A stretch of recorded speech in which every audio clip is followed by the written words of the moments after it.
ئایا مەکرانیان بەهشتی ون بوو لە کەناری باشوور دەبێتە پایتەختی نوێی ئێران؟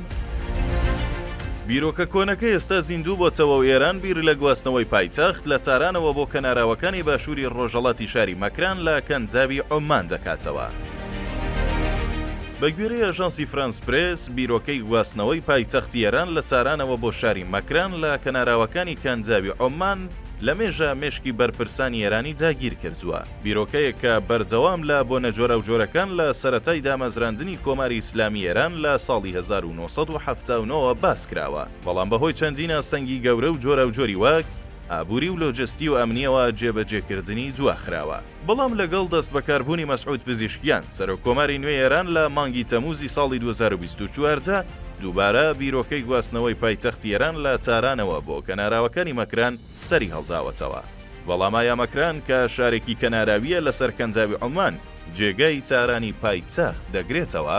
مەکران ناوچەیەکی کەناراویە لەسەر کەنجاوی عومان لە سەرتاسەری پارێزگای سیستان و بەلوچستان لە باشووری ئێران درێژ دەبێتەوە و بەشێک لە پارێزگای هورمزگانی دراوسێشی دەگرێتەوە.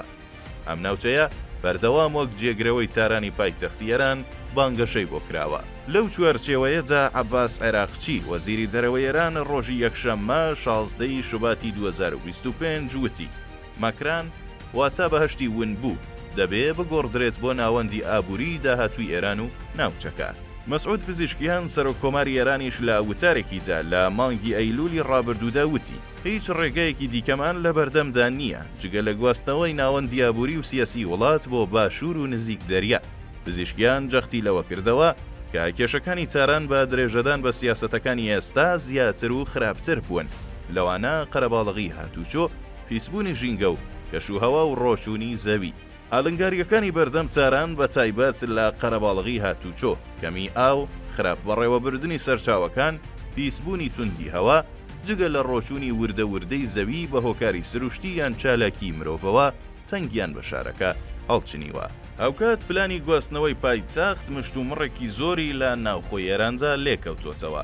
بەو پێیەی زۆرێک پێیان وایە تاران پێگەی مێژوو و استراتیژی خۆی هەیە، بۆیە نابێت پایتەخت لە تاران وەربگیرێتەوە. تاران لە ساڵی 1786 لە لایەن محەممەد خاناغی قاجاڕەوە وەک پایتەختی ئێران هەڵبژێرترا. ئەو شارە زیاتر لە 2 سەدەیە ناوەندی سیاسی، ئیداری و فەرهەنگی ئەو وڵاتە بووە. لە ئێستادا ژمارەی دانیشتوانی پارێزگای تاران نزیکەی 18 ملیۆن کەسە و نزیکەی 2 ملیۆن کەس لە ڕۆژدا لە خەڵکی شارەکانی دیکە و گەشتیار دێنە ناو شارەکە. تاران کە بە وشکانی دەورە دراوە لەسەر دەشتایەکی بەرز لە دامێنی زنجیرە چیای ئەلبۆرز کە بە بەفردا پۆشراوە هەڵکەوتووە. مەکرانیش بە گوندەکانی بەناوبانگە کە زۆربەی دانیشتوانەکەی بە ڕاوکردنی ماسی و سەیرانگا مێژوویە جێرینەکانی بژێوی ژیانیان جابین دەکەن کە مێژوەکەیان دەگەڕێتەوە بۆ سەردەمی ئەسکەندەری مەختوونی.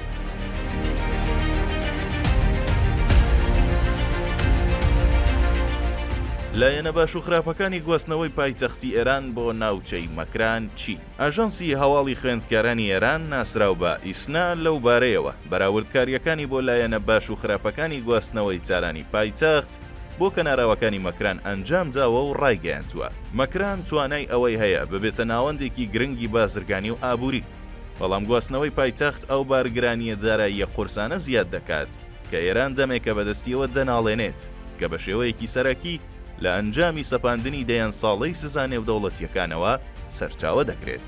ڕۆژنامەی ئاعتمادیش لایەنە باش و خراپەکانی گواستنەوەی پایتەختی بۆ مەکران بڵاو کردوتەوە و ئاماژەی بەوە کردووە کە لایەنە باشەکانی بریتین لە گەشەپێدانی ئابووری، دەستڕاگەیشتن بە ئاوەکراوەکان و کەمبوونەوەی مەترسی بوومە لەرزە بە بەراورد بە تاران کە لەسەر هێڵی چالاکی بوومە لەرزەیە. بەڵام ڕۆژنامەکە ئاماژەی بە تێچوویەکی زۆری گواستنەوە کردووە کە ژیانی خەڵک تووشی بارگرانیەکی زۆرتر دەبێت، بە تایبەت لەو دۆخە ئابووریە سەختەی ئێستا ئێران بەدەستیەوە دەناڵێنێت.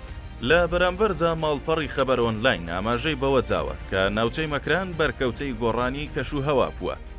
هەروەها لە زاری حوسێن مرادی، شارەزای بواری ژینگەوە دەڵێت گۆڕانکاری کەشوهەوا و کەمی سەرچاوەی ئاوی ناوچەی مەکران هاوتەریب لەگەڵ بەرزبوونەوەی پلەکانی گەرما و کەمبوونەوەی بارانبارین هەلومەرجێکی ژینگەیی لە ڕادەبەدەر ناسکی دروست کردووە کە توانای گەشەسەندنی بەرفراوان زۆر سنووردار دەکات. هەڵبژاردننی مەکران وەک پایتەختی ئێران ڕنگدانەوەی خواستە استراتیژیەکانی ئێرانە لە کەنجاوی عۆمان.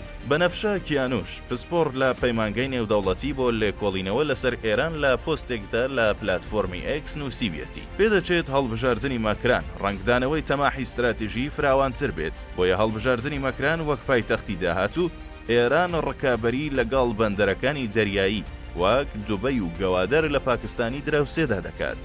ئەمەش وا دەکات کە سەرەڕای سزاکان ڕۆڵی ئێران لە ڕێڕەوی ئاوی کەندەودا زیاتر بێت. پرسیارەکە ئەوەیە، ئایا مەسعود پزیشکیان وەک هەڵگری مەشخەڵی گواستنەوەی پایتەخت لە ئێستادا دەتوانێت بەم هەنگاوەی ئێران لەو قەیرانانەی تێکەوتووە ڕزگار بکات؟